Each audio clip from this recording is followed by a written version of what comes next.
Programme हमने रेखा गर्ग जी को मनोनीत किया है महानगर उपाध्यक्ष गाजियाबाद में। और आज इसी प्रोग्राम के सिलसिले में आज हम यहाँ पे आए हैं और बाकी लोग जो गाजियाबाद की टीम है यहाँ पे हमारी आ चुकी है, गाजियाबाद की कार्यकारिणी जो है। उनकी जी राष्ट्रीय सरल पार्टी मैं देखता हूँ कि जगह जगह समस्याओं को लेकर के आप लोगों को अवगत कराते हैं, उनके साथ खड़े रहते हैं। तो ऐसे में आपको शहर से कैसा जनाधार मिल रहा है? देखिए, शहर से हमें बहुत अच्छा जनाधार मिल रहा है और जैसा कि मैं लगातार देख रहा हूँ लोगों का सपोर्ट हमें बहुत ज़्यादा मिल रहा है। गाजियाबाद ही नहीं, हम मेरठ, मुजफ्फरनगर, सहारनपुर, अमरोहा, मुरादाबाद, उत्तर प्रदेश के करीब 15 जिलों में हमारी पार्टी आज स्थापित हो चुकी है और ये बहुत खुशी की बात है। और हमारे लोग दिन प्रतिदिन बढ़ते ही जा रहे हैं। तो मुख्य यही है कि विचारधारा है हम लोगों की, जितने भी पीड़ित लोग हैं, मैं हमेशा ये कहना चाहता हूँ पीड़ित लोगों के साथ हम हमेशा खड़े हुए हैं। हमारी पार्टी का मुख्य काम यही है कि जितने हमारे व्यक्ति हैं, अगर महिला कोई पीड़ित है तो सबसे पहले हम उन महिलाओं के साथ हम खड़े हैं। जैसे कि आज हम रेखा जी के साथ आए हैं क्योंकि हमें लगा कि शायद ये अकेली हैं और इनको एक मजबूती नहीं मिल पा रही, तो आगे हमने मजबूती प्रदान करी है इनको।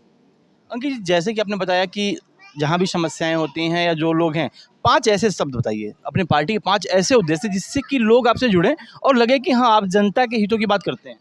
देखिए, हमारा सबसे पहला उद्देश्य चिकित्सा है, उसके अलावा शिक्षा, रोजगार और महंगाई, और हम इन्हीं मुद्दों पे हमेशा बात करते हैं। और इसके अलावा जो पीड़ित लोग हैं, जनहित के कार्य हम करते हैं। पीड़ित लोगों की आवाज़ सुनना ही राष्ट्रीय स्वयं पार्टी का एकमात्र कर्तव्य है। और हम तो जब तक सत्ता में आएंगे उससे पहले भी हम अपना काम करते रहेंगे। बाकी लेकिन जल्दी ही हमारे लोग जो हैं अपनी सरकार अपनी बनाएंगे और हम सत्ता में अवश्य आएंगे। उपचुनाव होने वाला गाजियाबाद में, तो क्या उपचुनाव में आपका कोई कैंडिडेट होगा क्या? देखिए, इस बारे में मैं अभी कोई बात कहना नहीं चाहता हूँ क्योंकि अभी ये स्पष्ट नहीं है। बाकी ये राष्ट्रीय कार्यकारिणी द्वारा हमारा जो भी इसका फैसला होगा वो जल्दी ही लिया जाएगा और इस विषय में हमारी अभी बातचीत चल रही है। तो अगर हमारा कैंडिडेट उतारा जाता है तो उससे पहले उसको खुलासा किया जाएगा। अच्छा, एक चीज़ और जानना चाहूँगा। आजकल कांवड़ यात्रा चल रही है। यूपी सरकार के जो मुख्यमंत्री हैं उन्होंने एक बयान दिया। उस बयान को देकर के 2 पार्टों में लोग बँट गए। कहते हैं कि जो दुकानदार हैं उनको अपना मतलब नाम लिख करके टांगना चाहिए, जिससे कि कांवड़ वालों को ये पता लग सके कि क्या उन जिससे सामान ले रहे हैं वो कौन है और उसके साथ क्यों अनहोनी ना हो। क्योंकि मेरठ मुजफ्फरनगर की घटनाओं ने शायद इस चीज़ को ज़्यादा ही बढ़ा दिया।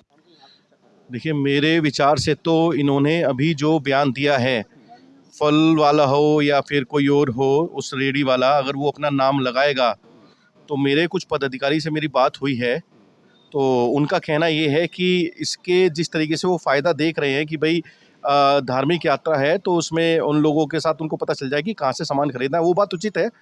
पर लेकिन अगर देखा जाए तो कहीं न कहीं एक ऐसा तो नहीं इसके पीछे कोई ऐसी कुछ साजिश चल रही है कि जिससे कि कुछ दंगे भड़काए जाने की कोई साजिश हो? तो हमें ये ज़रूर इस बारे में थोड़ा विचार करना चाहिए और अगर ऐसा लगता है तो हमें इसके खिलाफ भी हमें जाके एक आंदोलन करने की आवश्यकता है ताकि इस तरह की घटनाएँ ना हो कि पता चला कि हमारा जो प्रदेश है वो किसी दंगों में, आने वाले दंगों में झुलस जाए। तो एक बहुत ही ये अहम एक मुद्दा है, बहुत ही अहम फैसला है जो सरकार ने लिया है। पर इसके एक बार मंथन करने की आवश्यकता है। इस पे एक बार बाकी हम पदाधिकारियों से बात करेंगे और देखेंगे इस पे जो भी उचित फैसला होगा फिर उस पे लेंगे। अंकित जी, एक चीज़ और मैं जानना चाहूँगा, क्योंकि प्रदेश की घटनाओं को आप देख रहे हैं, आप महिलाओं के लिए आप देख ही रहे हैं क्या हो रहा है। पार्टी जब आई थी भारतीय जनता पार्टी सत्ता में, तो महिलाओं के विकास की बातें, उनको अधिकार की बातें करती थी, लेकिन अधिकार अभी भी मिला नहीं। अधिकार कहाँ मिल रहा है महिला को? आप देख लीजिए, हम तो अभी आज एक महिला के घर खड़े हैं, है ना? इनको अभी तक पेंशन तक नहीं मिल रही है, आज विधवा पेंशन। तो आज हम लोग आए हैं, इन्होंने अब उनको पार्टी में मनोनीत किया है, तो उसके बाद हम लोग इस पे जो है कार्रवाई करेंगे। ऐसा नहीं कि ये गई नहीं है, इन्होंने अपनी तरफ से प्रयास भी किया है। लेकिन देखिए कि वही है, सरकारी तंत्र इस तरीके से भ्रष्ट है कि उसमें सारी स्कीमें तो सब निकलती है, लेकिन उसका पालन नहीं हो पाता है। मुख्य कारण है पालन क्यों नहीं हो पा रहा है? पालन हमारा जो ये भ्रष्टाचार और ये तंत्र है, ये पहले भी भ्रष्ट था और आज भी भ्रष्ट है। इसमें कोई बदलाव नहीं आया है। तो इसमें बदलाव लाना ही एक मुख्य उद्देश्य है हमारा। कुछ नियुक्ति पत्र आपने दिए, तो किस किस को यहाँ पे नामित किया आपने? देखिए, यहाँ पे नियुक्ति पत्र में हमने रेखा गर्ग जी को मनोनीत किया है महानगर उपाध्यक्ष के पद पर। तो आज इन्हीं को मनोनीत किया, बाकी अपना जैसे जैसे लोग आते जा रहे हैं हम उसको मनोनीत पत्र अपना देते रहेंगे। आज यहाँ पे आप लोग हैं, क्या है प्रोग्राम यहाँ पर? जी सर, मेरा जो यहाँ का प्रोग्राम है, मैं आपका हार्दिक स्वागत करती हूँ। आप लोग मैं आपकी बहुत आभारी हूँ कि भारतीय जनता सरल पार्टी के सदस्य मेरे यहाँ पधारे हैं और मुझे अपना सदस्य बनाने का मौका दिया गया है। आपके इनके जो राष्ट्रीय अध्यक्ष हैं राष्ट्रीय सरल पार्टी के, अंकित गुप्ता जी, इनको कुछ समस्याएं बताई थी आपने, उस समस्याओं का समाधान हुआ क्या? जी सर, समस्या का समाधान हुआ है, और आगे भी उम्मीद करती हूँ होगा। क्या लगता है नारी शक्ति जो होती है वो किसी भी पार्टी में अगर जुड़े तो पार्टी ग्रो करती है, तो अगर आप आपके साथ और लेडीज जुड़ेंगी क्या, नारी जुड़ेंगी क्या, हाँ जी, हाँ जी, जुड़ेंगे। मुझे विश्वास है कि मैं नारी जुड़ेंगी। आगे इसका कारोबार बढ़ेगा? हाँ जी, और मैं दुआ करती हूँ कि हमारी भारतीय राष्ट्रीय पार्टी सरल पार्टी आगे बढ़े और हमारे अपने हाथ से हाथ बढ़े, हाथ से हाथ हमारा चले। सर आपका परिचय? मेरा नाम कृष्णेंद्र गुप्ता है और हम करप्शन के अगेंस्ट काम करते हैं और आरटीआई कार्यकर्ता भी हैं। तो जैसे कि आज आप लोग यहाँ पे इकट्ठा हुए हैं राष्ट्रीय सरल पार्टी के मीटिंग में, तो क्या उद्देश्य है इस पार्टी का? देखिए, पार्टी का उद्देश्य बिल्कुल क्लियर है। पार्टी के लिए जनता सर्वोपरि है, जनता का भला। और जो भी सरकार होता है या सरकारी कर्मचारी होती है, वो जनता के लिए ही नियुक्त किए जाते हैं। अगर आपकी नीतियों से जनता को फ़ायदा नहीं हो रहा है तो आपको अपनी नीतियों को बदलना चाहिए और अपनी नीयत को भी बदलना चाहिए। जैसे कि राष्ट्रीय सरल पार्टी के राष्ट्रीय अध्यक्ष अंकित गुप्ता जी हैं, इन्होंने एक मुहिम चला रखी है लोगों की समस्याओं को सुनना और उसको उठाने का। तो क्या लगता है कि जैसे कि आप लोगों को इन्होंने इकट्ठा किया या आप लोगों को इन्होंने जोड़ा है अपने पार्टी में, तो उसका बेनिफिट इनको मिलेगा क्या? जी, ये जनता के द्वार पर जाके इनकी समस्याएं सुन रहे हैं और उन्हें सॉल्व करने की कोशिश कर रहे हैं। यही इनकी सबसे बड़ी खासियत है। और जो है और पार्टियां क्या है कि सत्ता में इतनी ज़्यादा लिप्त हो जाती हैं कि वो अपना जनता तक पहुंच ही नहीं पाती हैं। तो हम इस बात को बहुत इन्हें अप्रिशिएट करते हैं कि जनता की ये समस्याएं सुन रहे हैं और उन्हें सुलझाने की कोशिश कर रहे हैं और अपना जो है पूरा उसमें तन मन धन लगा रहे हैं। सर आपका परिचय? मेरा नाम विकास गुप्ता है और मैं राष्ट्रीय सरल पार्टी में वरिष्ठ सचिव हूँ राष्ट्रीय। सर जैसे कि राष्ट्रीय सरल पार्टी जो है आपकी, जिसके अध्यक्ष राष्ट्रीय अध्यक्ष हैं अंकित गुप्ता जी, वो इस मुहिम को लेकर के आगे चल रहे हैं कि लोगों की समस्याओं का समाधान किया जाए, सुना जाए। तो उसमें क्या लगता है कि आपको ये जो चीज़ें हैं बढ़नी चाहिए? मैं पहले भारतीय जनता पार्टी में रहा, मंडल अध्यक्ष भी रहा और आरएसएस में नगर कारवा भी रहा। मैंने कभी नहीं देखा उन लोगों का कि वे घर घर जाके किसी की उन्होंने समस्या सुनी हो।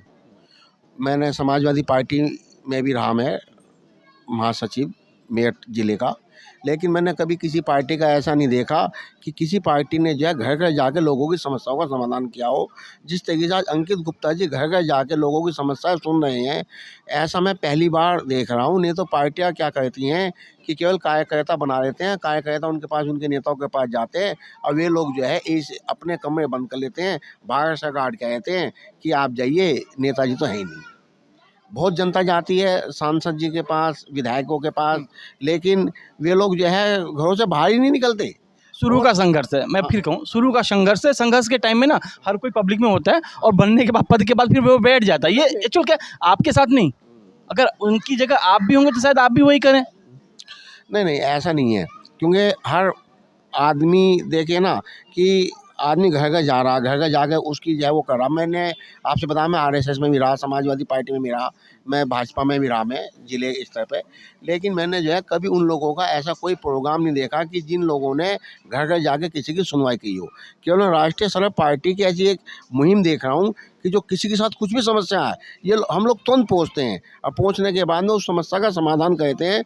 माननीय अध्यक्ष जी की अगुवाई में जो है हम लोग पार्टी को आगे बढ़ा के ले जा रहे हैं और ये हम लोगों के पद आने के बाद में भी हम लोगों की मुहिम यही रहेगी जो आज है। जो मुहिम आज है, मैं मेरठ में कारवा बढ़ेगा, मैं मेरठ से हूँ मैं। और तो मेरठ में कैसे संगठन है आपका? मेरठ में हमारा संगठन मजबूत है। मेरठ में आज की तारीख में हमारा अच्छा संगठन है, मजबूत संगठन है और जो है संगठन डेली बढ़ रहा हमारा मेरठ के अंदर, जो है पूरे मेरठ जिले के अंदर हमारा जो है।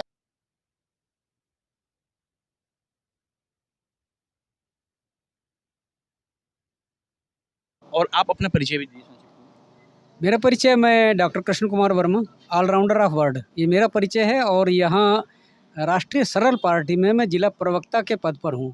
इसलिए अभी जो आपने ये क्वेश्चन हमारे राष्ट्रीय अध्यक्ष जी से किया था, तो वहाँ एक एग्जांपल देना चाहता हूँ। एक पिक्चर थी ये वेडनेसडे, उसमें एक डायलॉग आता है कि जब दुकान खोलते हैं तो डर लगता है कि कहीं मेरा नाम देखकर दुकान फूंक नहीं दी जाए, जलाने दी जाए।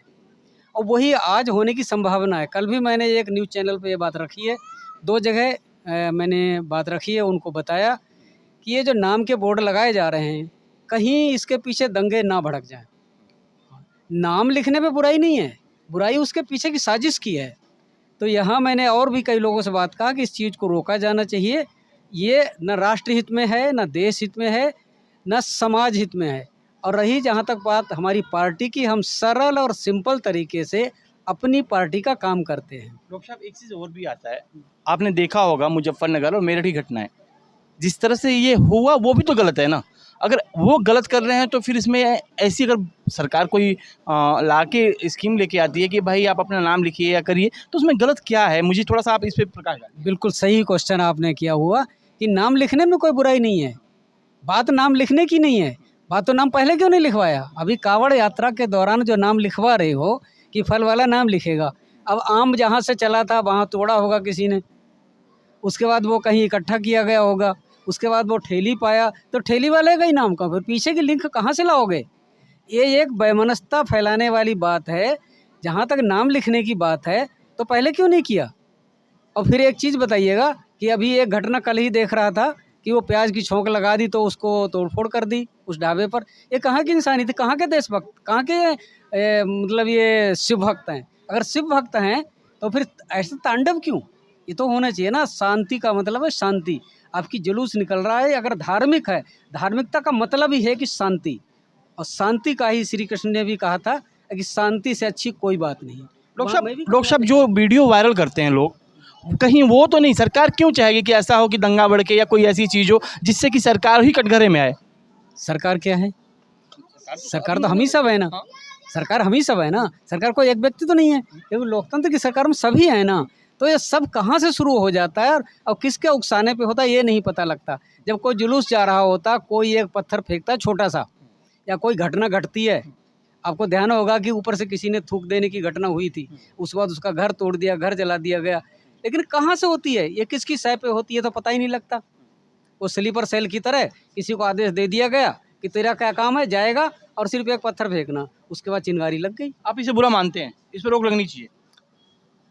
रोक तो बहुत सारी चीज़ों पे लगनी चाहिए, और सबसे पहले कि जो एक मानसिक स्थिति है, हर व्यक्ति के अंदर एक चीज़ होनी चाहिए कि भाई हमें दंगा नहीं भड़काना, हमें शांति स्थापित करनी है। सबको एकदम भाईचारे से रहना है, प्यार से रहना है। और जब प्यार और भाईचारे से, पता है जब दंगे होते तो हम कितना पीछे चले जाते हैं। अगर कहते हैं कि एक दिन का युद्ध हमें 50 साल पीछे धकेल देता है, और आज स्थिति वही है। एकदम तनाव के मूड पे खड़े हुए हैं, और ये धीरे धीरे करके कहीं कुछ घटना आती, कहीं कुछ घटना आ जाती है, छोटी छोटी घटनाएं। तो होता क्या इसमें, सबसे बड़ा दिक्कत इसमें पता क्या है?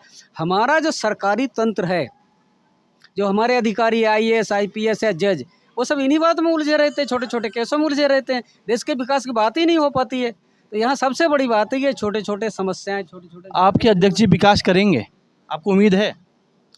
पहली बात, उम्मीद पर दुनिया कायम है। और अध्यक्ष जी ने जो प्रण लिया है, ये देखिए, अपना समय लगाते हैं, अपना धन लगाते हैं, अपना मन लगाते हैं, तो विकास के लिए लगा रहे हैं, केवल अकेले के नहीं लगा रहे हैं। अकेले के लिए लगाते होते ना तो प्रोग्राम यहाँ घर में नहीं होता। एक घर में जो प्रोग्राम होता है, ये एक सरल पार्टी की जड़ है, क्योंकि हम जड़ को पकड़ रहे हैं। घर तो आप समझते ही हैं, और यही प्रोग्राम अगर कहीं दूसरी जगह होता तो घर में जो हमें घर जैसा जो अनुभव मिलता है, घर से जो प्यार मिलता है, अब ये जब किसी को फ़ोन करेंगे और याद दिलाएंगे तो बिल्कुल हम इनके साथ में खड़े हुए हैं, एकदम कंधे से कंधा मिला करके। देखा आपने, राष्ट्रीय स्वराज पार्टी के जो उद्देश्य हैं उसको भी उनके अध्यक्ष जी ने बताया। अंकित गुप्ता जी साफ साफ कहते हैं समाज में जो सहानुभूति है, भाईचारा है, वो बनाए रखने के लिए ये हमेशा प्रयासरत रहेंगे और प्रयास करेंगे। और इन्होंने अभी कांवड़ यात्रा पर भी प्रकाश डाला।